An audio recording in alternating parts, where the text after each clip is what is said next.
Baby इसे तो पास करके ले आओ। ये गंदा हो गया है। हाँ इसे भी कीर्ति सबका कीर्ति सब कीर्ति सबका से न्यारी बात।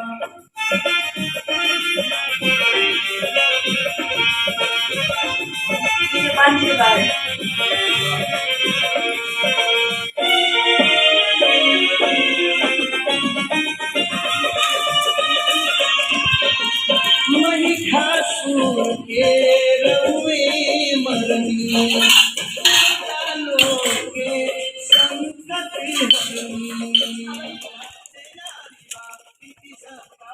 हेलो एवरीवन, मैं हूँ प्रियंका और मेरे यूट्यूब चैनल में आप लोग का बहुत सारा स्वागत है।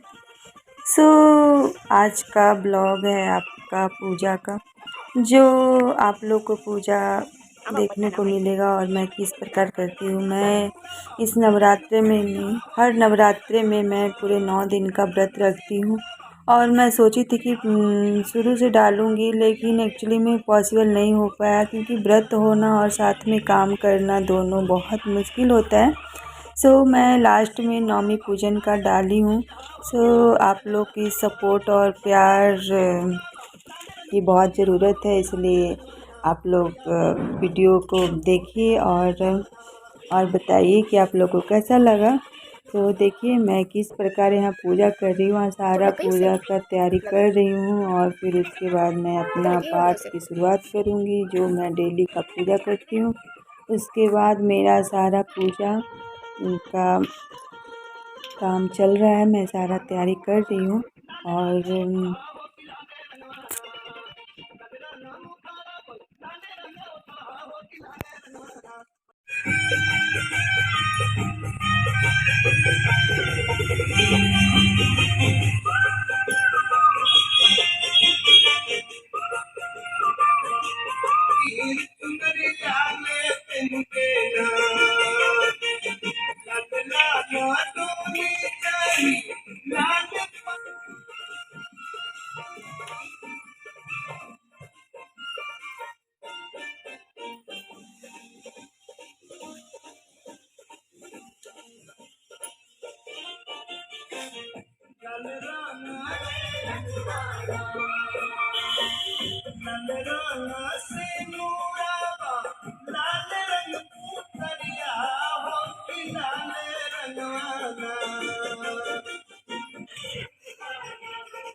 खिलाओ तो मुझे। अब मेरा पूजा कंप्लीट हो गया है और पूजा करने के बाद हम चालीसा पढ़ते हैं। और पहले मैं गणेश चालीसा और दुर्गा चालीसा अपना पढ़ रही हूँ और जिस तरह मैं डेली पढ़ती हूँ उस तरह मैंने सबसे पहले चालीसा पढ़ लिया और दोनों चालीसा, दुर्गा चालीसा और गणेश चालीसा, और उसके बाद सारा चालीसा कंप्लीट हो जाएगा तो फिर मैं उसके बाद आगे अपना पाठ भी पूरा करूँगी, क्योंकि पाठ पूरा 13 अध्याय का होता है और 13 अध्याय मैं डेली पूरा नहीं पढ़ती हूँ, बस एक एक या दो दो करके पढ़ के पूरा कंप्लीट करती हूँ पूरा 9 दिन में। तो अब मैं पाठ पढ़ रही हूँ और पाठ जिस तरह डेली पढ़ती हूँ उसी तरह मैंने आज भी एक पाठ पढ़ा, एक लास्ट का मात्र बचा के रखा था और वो मैं पूरा अपना कंप्लीट कर रही हूँ। सो देखिए मैं यहाँ पर अपना पाठ भी कंप्लीट कर रही हूँ और इसके बाद मेरा पाठ कंप्लीट हो जाएगा और उसके बाद मैं आगे का और भी पूजा करूँगी।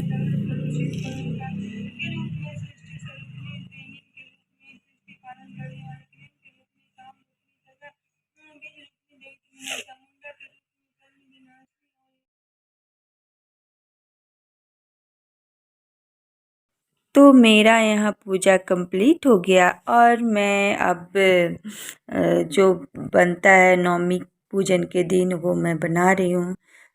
पूड़ी हलवा और चने और आलू आलू टमाटर की सब्ज़ी जो भी बनता है, जो सब लोग तो बहुत लोग अपने अपने तरीके से जैसे आलू चने की भी सब्ज़ी बनाते हैं, बट मैं सिर्फ चने को भून करके और वो भोग लगाने वाला बना लेती हूँ और हलवा पूड़ी और चना और उसके बाद मैं आलू टमाटर की सब्ज़ी बनाई और देखिए मैं यहाँ पर बना रही हूँ और सो मेरा बन रहा है।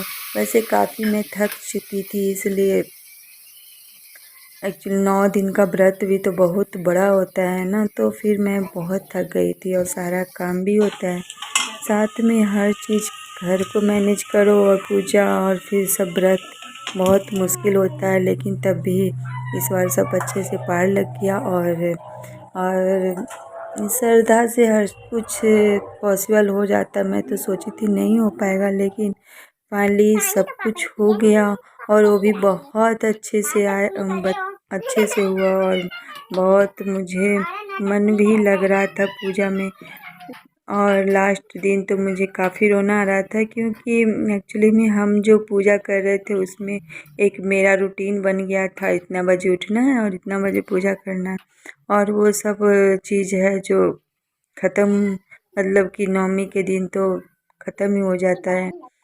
तो फिर नवमी के बाद अगले दिन विजयादशमी था, तो नवमी से दिन ही बेकार हो जाता है, मतलब नवमी पूजन हो जाती, कन्या पूजन उसके बाद बहुत ख़राब लगने लगता है। तो चलिए जैसे भी हुआ मेरे से जितना बन पड़ा मैंने उतना किया। सो तो अब आई कन्या पूजन की बात। तो कन्या पूजन के लिए मेरे पास ज़्यादा बिल्डिंग में बच्चे नहीं थे और बाहर वाले बच्चे को बुलाना पॉसिबल नहीं है, क्योंकि बाहर वाले बच्चे को बुलाओ और उन लोग बहुत ज़्यादा बदमाशी करते हैं। तो मेरे से जितना हो पाया कन्या, मतलब जितना बच्चे इकट्ठा हो पाए मैंने उससे पूजन कर लिया और जो बच्चे थे उसको मैंने घर घर जा कर के दे दिया प्रसाद। सो बस यही था हमारा आज का कन्या पूजन और पूजा।